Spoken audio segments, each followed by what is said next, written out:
Thank you very much, Damien, for inviting me here.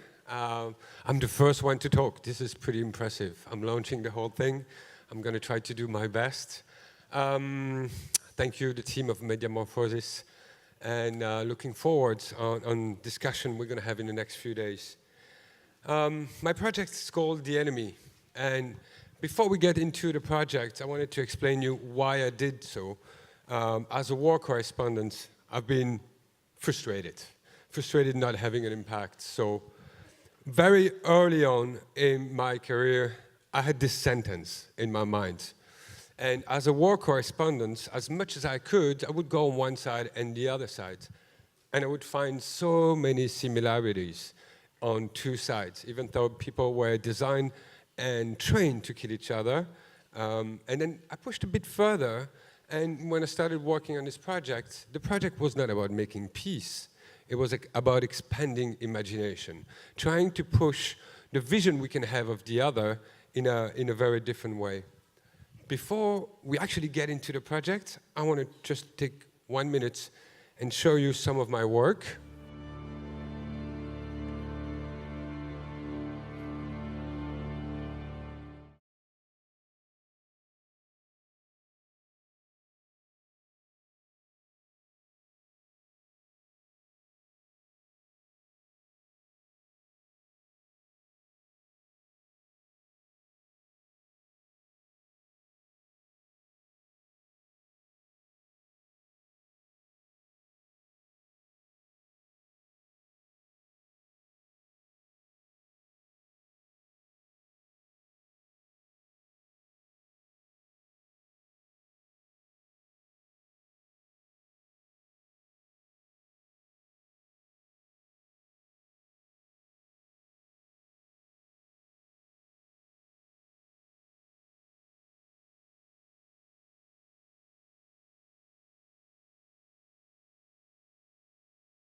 So I work as a photojournalist, and as a photojournalist covering conflicts, what you want to do is work for the best magazine. And the reason you want to work for the best magazine is you want to have an impact. And working for the best magazines allows you to reach the best audience. Who are those audiences? I work for Vanity Fair, the New York Times, Newsweek, Le Monde, Stern, really large magazines, reaching audiences that have a right to vote, that have financial power, audiences that you would think can do something about those conflicts. But if you think deeply about those conflicts, what can you actually do? And why do people accept me there to photograph them? Just because they want to witness to their misery? Or do they believe the witness can actually change something? And the reality is I cannot change anything. And I took all those risks, and I traveled for 20 years covering conflicts to change something. But when you realize there is a moral contract, it's not spoken, it's not said in between me and my subject. But when you realize they have an expectation, and every time you break that expectation, then you cannot do it anymore. So from there is only two roads. I've traveled a lot. I didn't need it to travel more. I've seen the world in its darkest place. But I had an ID. And I was invited at Harvard University. So, before I went to Harvard, 10 years ago, I was in Gaza. My daughter was just born. And seriously, I was next to a hall as half of this room. And I asked the fighters I was with from the Islamic Jihad, it's like, what happened? Why is this hall so big? It's just a couple of days before, the Israelis have tried to target a group there and made a big hole with a big bomb. And I thought, what am I doing here? My newborn is in New York. She's 3 weeks old. And the people I'm photographing right now are the kids I met 10 years ago. How long am I going to do this? And so if you've seen the photograph, I go to the front line. I go with the people. But at that point, I said, I need to do something different. And this is what I did, and I really started that day. It was instead of going to the front lines and show the graphic of the war and saying, this needs to stop, I took the problem differently. And I photographed, and I did some portraits, and I recorded the answers. And the questions were very simple. Who's your enemy? Why? Did you ever kill him? And then, what is violence to you? What is peace to you? And where do you see yourself in 20 years from now? This was not supposed to be published. This was supposed to be exhibited. And I'll explain you what was in my mind, because here, of course, you cannot see it. But if you go to an exhibition space, you put a portrait there and a portrait there. Those two portraits are looking at each other. I draw a border on the ground, and as you cross the border, you hear one of those fighters answering the questions. And you cross the border on the other side, and you hear the other one, the same questions. I just told you the questions. The three first questions, it's about the other. Who's your enemy, and why? And did you ever kill him? So until there, we don't learn much. We know Israeli and Palestinians, the Machas in Salvador, the Sudanese tribes, who in Kashmir, we know they are opposed. But then I'm asking the three other questions. What is violence to you? What is peace to you? And where do you see yourself in 20 years from now? And there, they speak about themselves. And there, the answers are similar.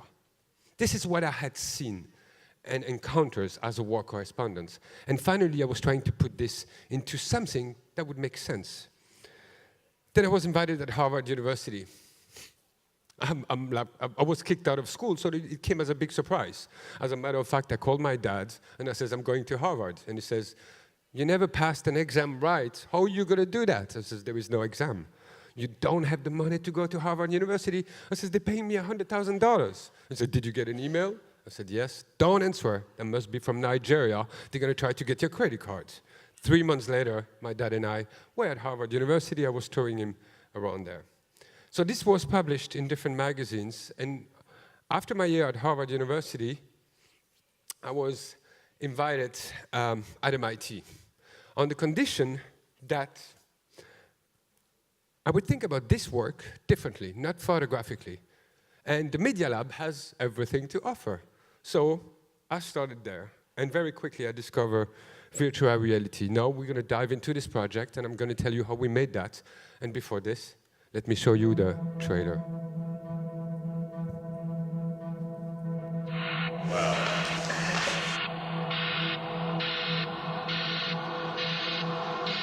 Get too close to really phenomenal.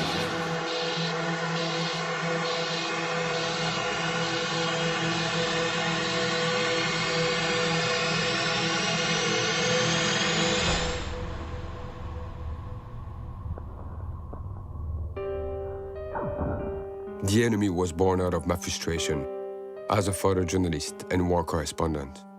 For almost 20 years, I have photographed conflicts and witnessed the consequences of huge geopolitical shifts.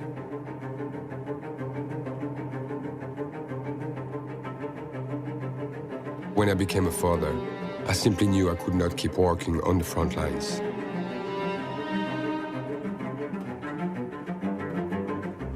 Yet, I was not done trying to understand wars.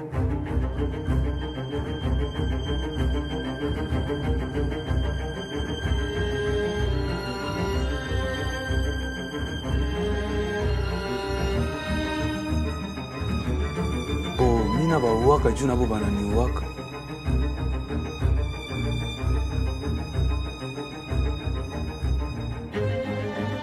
My friends in Israel, when they know I'm heading for Gaza, can't help themselves but to wish me luck and to stay safe. They believe a lot of people in Gaza are irrational. Also, when I spend weeks working in Gaza and I'm about to return to Israel, my Palestinian friends are telling me the exact same thing. Be careful there.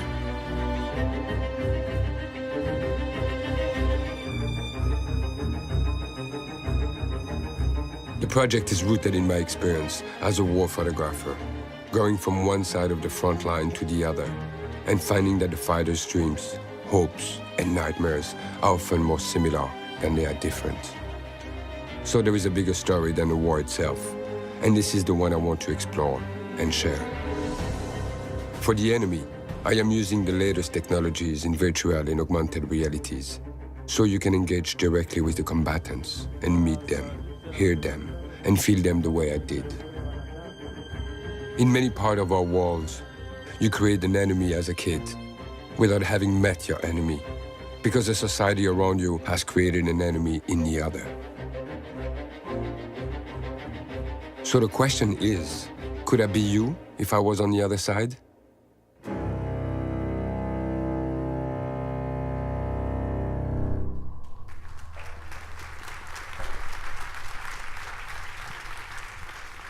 So back in 2013, when I was invited at not Harvard University, at MIT, by the Open Documentary Lab, Sarah Wolozin and William Uricchio, I had no idea which medium I would use. And 3 weeks later, a relatively small company came on board there and showed us their technology. That company was Oculus. It was still a very small company back then. And see, I can go on front lines, but I've got vertigo. And when they put me the headset, I was sitting at MIT, I was on the side of a mountains, I looked down, I felt the vertigo. I understood the medium was extremely powerful, would trick me and therefore could trick a lot of people. I decided maybe I should start asking questions. In this project, with the photograph, I started asking people around me from that day, can we put the people outside of the picture? Could they be in a room with me? And if so, what would happen to journalism? What would happen to engagements? This is basically an interview, except you're going to meet the people. And you remember, there was this border, and you need to go on one side and the other. It was not about sitting and looking left and right. It was about walking. And for me, this notion of walking is extremely important because you need to make a choice. And when you end up in between two fighters, for some reason that are only belonging to you, you're going to go on one side or you go on the other side, and you're going to be walking towards that. How did we do that? So there was first, of course, the Open Documentary Lab that gave me the entry to the MIT and started designing and thinking about how we could do that. The MIT is such an institution. It's extremely impressive and quite scary to think that you're going to have to do something at the level of that institution. That's the day I discovered virtual reality. And from there, a producer came on board, Camera Lucida, then a broadcaster, France Télévisions, who had a department for new writings, les nouvelles écritures, came on board, and then a third producer, Emissive, who would rebuild everything inside the space, was on board too. And here we go. We went to Gaza, and we went to Tel Aviv to do a prototype. Usually, I mean, we all know that when you do a development, usually you end up with 60 to 80 pages. But that was 2013. How would I explain to people that it was about walking in between two different fighters? Even writing 80 pages wouldn't convey the idea. France Télévisions was okay with this, and they gave us way more money than they usually do, so we could build a prototype. So we went to Tel Aviv and to Gaza and started filming those fighters. Because it's about body language. You're making sense of who am I, not only through what I say, through my body language. And we do that every day. All the time. It's a channel of communication in between human beings that is not used in journalism today, and I was wondering what would happen. So for me, it was a very clear thing that those fighters we're going to meet need to be exactly and to move exactly the way they are. We cannot improvise the way they walk, because my way of walking is part of me. So we need to see how they move, how they do, when they close the eyes, the way they speak, and everything needs to be rendered exactly the same way. I'll show you a little video a bit later. So that was Gilad in Tel Aviv during the shooting. It's an Israeli soldier. And this is Abu Khaled, a fighter from the FPLP. And in Gaza, it's an extremely tense situation. His mask, and I said, can you remove your mask? Because he says, no, you want me to speak truth? I need to hide my identity, because otherwise I'm going to be dead in a week from now. I said, okay, anyway, if this work is about breaking stereotypes, here we go for a good one. An Arab with a mask. What better to break the stereotype? And so we did the shooting, and then more partners went on board. We presented privately first the prototype to gather more funds, because it's not just about Israel, Palestine, it's about all of us. It's about the Majas in El Salvador, it's about Congo, it's about Afghanistan, it's about all those conflicts where we built the image of the other one. This is, I wanted to show you on the way what happens, and this is how we started rebuilding. So we're scanning the people, we're taking the proportion, and then we're doing a lot of HD photograph on which we're going to start gluing. So you have an animated Gilad. It's not moving. So this is not the stage where it's got the photo put on him. And after, we're going to reanimate second by second everything he did during the interview. Yeah, that's the first test. Look the dates. August 2014. האויב שלי הוא כל אדם או גוף שירצה לפגוע בי, במשפחה שלי, בעם שלי, בנשק, בדרכים אחרות שיכולות לפגוע בנפש. אם זה בנשק חי או אם זה בנשק קר, כל אדם שמסכן אותי ואת הסביבה שלי.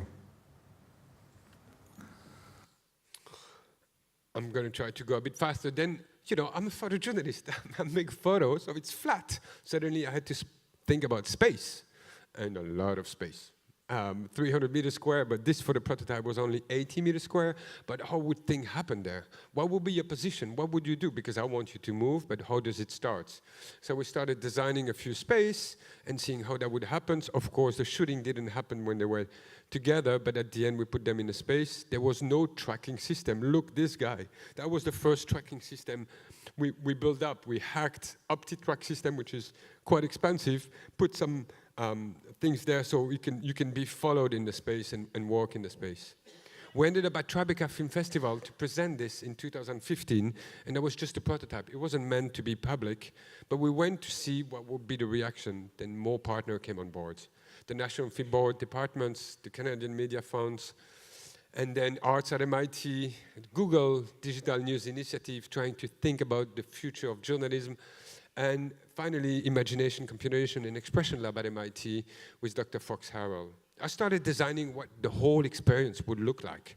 Where you enter, where you go out. It's a multi-user experience, so I had to think about how the whole thing would actually work. And then after this, we had more cash in the bank, and we went to Congo. And we started shooting different fighters there. That's me and my assistant on a motorbike going to the mines to understand what was the roots of the conflict and see the condition in the mines. And then finally meet the fighters. This is Jean de Dieu from Rwandan origin, a guerrilla, extremely violent guerrilla.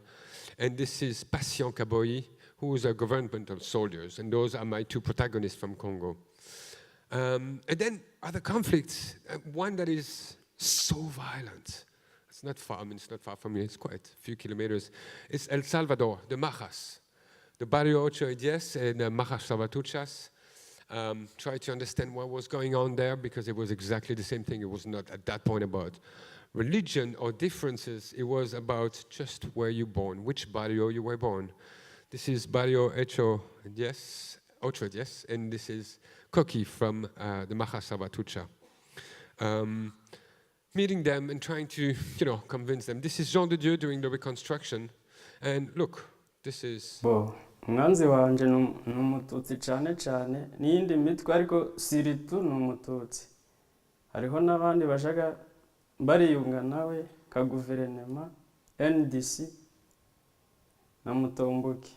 I want to show you what it looks like. Finally, I didn't show you so much of what it is inside. So you're walking a 300-meter square space, a gallery space. I'll just show you a short extract.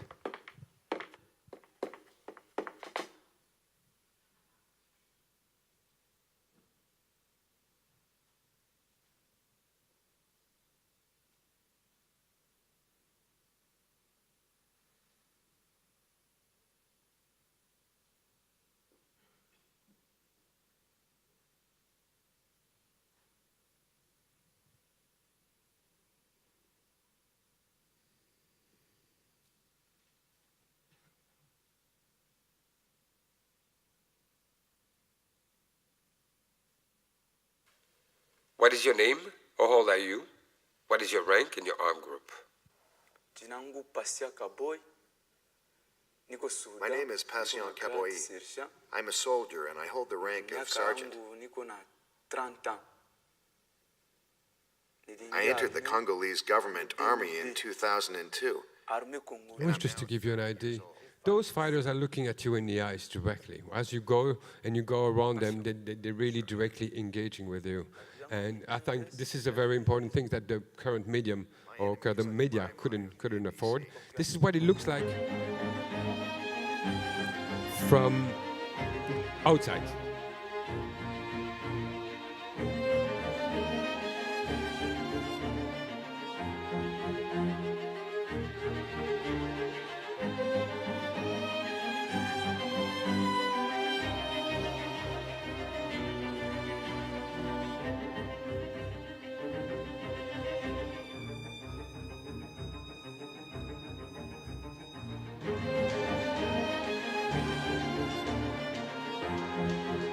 Once you're in the enemy, which you couldn't see in the video before, you see the other users, just like a transparent form so you don't bump into each other because otherwise it's no fun.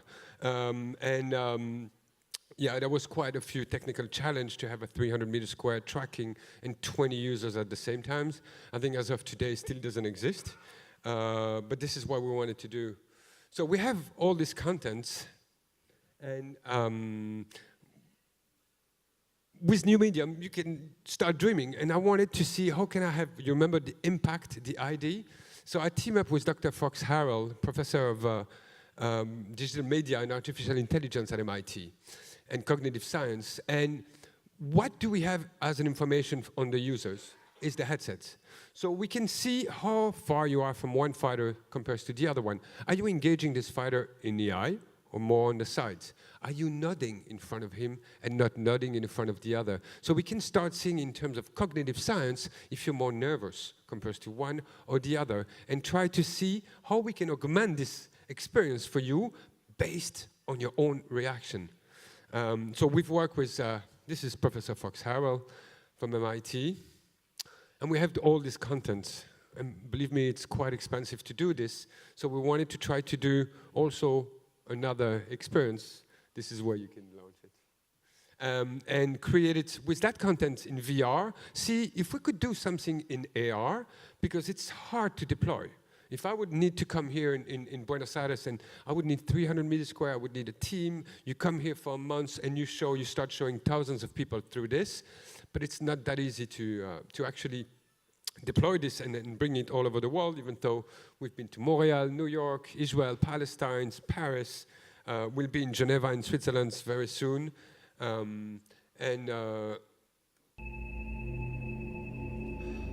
L'ennemi, qui est-il et pourquoi? Et surtout, où est-il?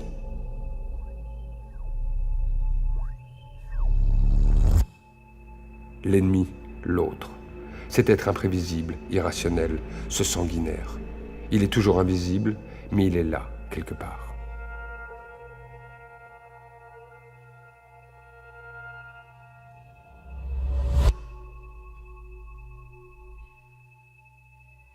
Te voici entouré des 6 combattants que j'ai rencontrés. Ta présence peut tout changer. Qui veux-tu rejoindre en premier?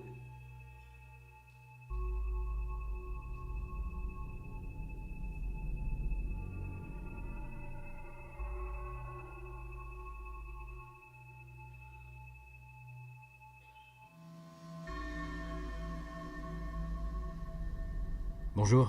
Salam alaikum. Abou Khaled, qui est ton ennemi et pourquoi? The Enemy est une nouvelle forme de journalisme. Ces combattants sont là pour te parler. The app is for free. You can go on the Android store, you can go on the Apple store, you can download it. I would recommend an iPhone 6 and above, so you can use the augmented reality for what it has to offer. But it's up there, it's for free, it's for you if you wish to, and listen and meet those where you are. And so that's a very different concept than the virtual reality. And as of today, it's been downloaded about 8,000 or 9,000 times in 100 countries. There's no way with my VR installation I could go to so many countries in the world and be downloaded and my content being actually distributed in all those places. To take away the pitfalls, 4 years of a project. It's been a long journey. You've got to be patient. You've got to be focused on what you do. You've got to be sure that if you don't know what to do, you got to surround yourself. And personally, I'm a war correspondent. I can go and I can do a number of things, but I understand nothing about technology. So I need people around me that tells me you can do this and you cannot do that. It's not there anymore. And accept that eventually, not everything is going to be okay. It's a long project, it costs a lot of money, and some of your ideas cannot be put in place because they're just too early or they're just too old. This is what I discovered while I was doing and while I was seeing my users. Remember when we were kids, our parents told us a story, the wolf and the forest, the good and the bad. We start making sense of the world through stories. But then, as we grow, we live experience. And sometimes they are in line with those stories. And sometimes they are opposed. And what I realized is remember the world through experience. And the enemy, for most of the users in the VR piece, has become an experience because they're walking towards another human being, even though it's digitally there. And think of an Israeli, for example, walking towards a Palestinian fighter. That would never happen in real life. It did happen there. He listened to the other one. And I wanted to show you, the question is what happened when the stories become experience and when journalism become experiential? I don't have the answers yet, and I'll be happy to share them with you. And this is the last video, and then we're done with this talk. But this is an Israeli young man after we presented The Enemy in Tel Aviv. נגיד את זה ככה, ונראה מי שעומד מולי, מתחיל לדבר, זה בעיקר העיף אותי. אז אתה מסתכל אבו חייל בעיניים, אתה לא יכול באמת להגיד שהוא האויב שלך. בסך הכל מה הוא עושה? הוא נלחם בשביל החירות שלו כמו שאתה נלחם בשביל זה. נלחם בשביל החיים שלו ובשביל המשפחה שלו. זה טיפה יותר גרם לי להבין שהצד השני הוא מתנהל באותה צורה בדיוק כמונו. זה עוד שנה, לא יודע מה אני אעשה בצבא, אבל בטוח זה יהיה משהו... אי אפשר לדעת, כאילו, זה בטוח יהיה משהו כנגד האויב, כביכול. כאילו, אני הולך להילחם נגדו, ומי שהסתכלתי לו בעיניים עכשיו. זה נורא מוזר, כי גם כשאתה חייל אתה לא מקבל את ההזדמנות הזאת לעמוד מול האויב שלך ולשמוע אותו, זה בטוח לא מה שאתה מקבל בצבא, אז זה היה מעניין.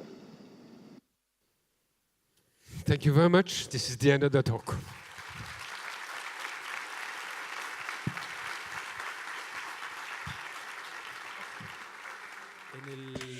In this process of going from photographer to VR director, what knowledge, what expertise did you have to incorporate? Was it difficult for you to go from a photographer to a VR director?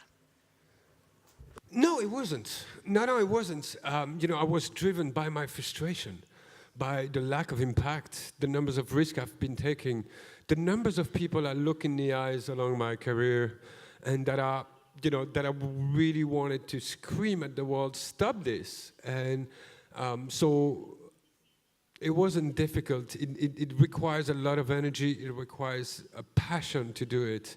And it requires a lot of humility because you stamp it to a world you don't know. But VR, 5 years ago, nobody knew anything about it. So I was naked like everyone else. And then from there, walking and surrounding yourself by the right people who can bring the answers. Using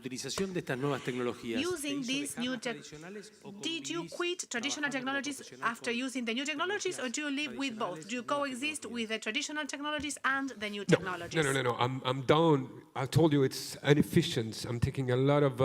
I've seen what conflicts are, and I'm trying to turn the things around, and then create. That's exactly what I said at the end. Experience.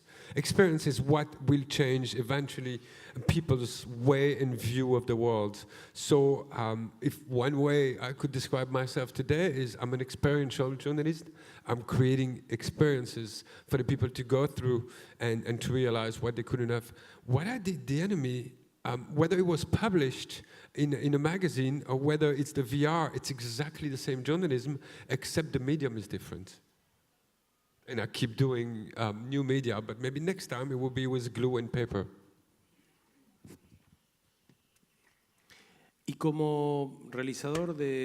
And as a director of this type of products, can you recommend for us, audience, some other products that were interesting to you for using VR in journalism? What are your recommendations so that we look them up and follow them? Some connections with your work. I think to try to go beyond the 360 video, which is for a director just multiplying your screen, but doesn't give you a sense of agency. So I don't have a particular piece that I would recommend you, but I would recommend you to see where you have a sense of agency, where you can actually do something. It's an interactive, but where you have a role within the piece. I'm working on a new project now, which is totally including the users and interaction with the users and the subject along the way. So I would definitely go out of what is the present day VR, which is mostly a 360 video, which I find rather frustrating because you've just multiplied the screen, and if the users is not excited or clearly know where to look, it keeps going around and in a circle, and then you do the opposite of what you wanted to do at the start. Bien, ¿tenemos alguna pregunta del público? Do you have any questions from the audience? One over there. The microphone is traveling. From the moment you got your material until you completed it and presented it, how long did it take, and what was the cost of that process? It took about 4 years from the initial idea, not the initial idea of the face-to-face in photographs. From the time I went to the MIT in 2013, September, to May 2017, where we released the whole work. So it's about almost 4 years of production. I would say the cost must be around $3 million, one in the other. And this is why we've kept on showing the work and the prototype in order to gather more funds. It is really, and I want you to remember of this work as an experimentation. Nobody from the start knew what we would be doing. And a lot of the partners that decided to get on board were interested in the process. How do we produce those kind of things? What is the best practice? How do you deploy those kind of things? Everything has to be discovered, and I think this is the reason why we gather so many funds behind the project, because we've pushed the boundaries, and with this, try to find the best practice. Última pregunta. Hello, good morning. I'd like to know whether you found it hard to find empathy with people, proposing them to pose for the pictures. Were they reluctant, or was it easier to get the acceptance or the yes from them? You're talking about the enemy, the protagonist of the enemy, right? Okay. No, it wasn't hard at all. It's actually the easiest part, and that's why people are sometimes surprised. I'm a war correspondent, so meeting fighters, it's not a problem, and there is not a lack of fighters in this world today. So that was not a complicated to meet them and to convince them to be part of that. It's definitely a meeting first in between the fighter and me, where I explain why I'm doing this and the reason I'm doing this. Now, if you see the fighters from Congo, their knowledge of technologies is really minimal. They live outside in the bush, barely have an old Nokia phone if they do have one.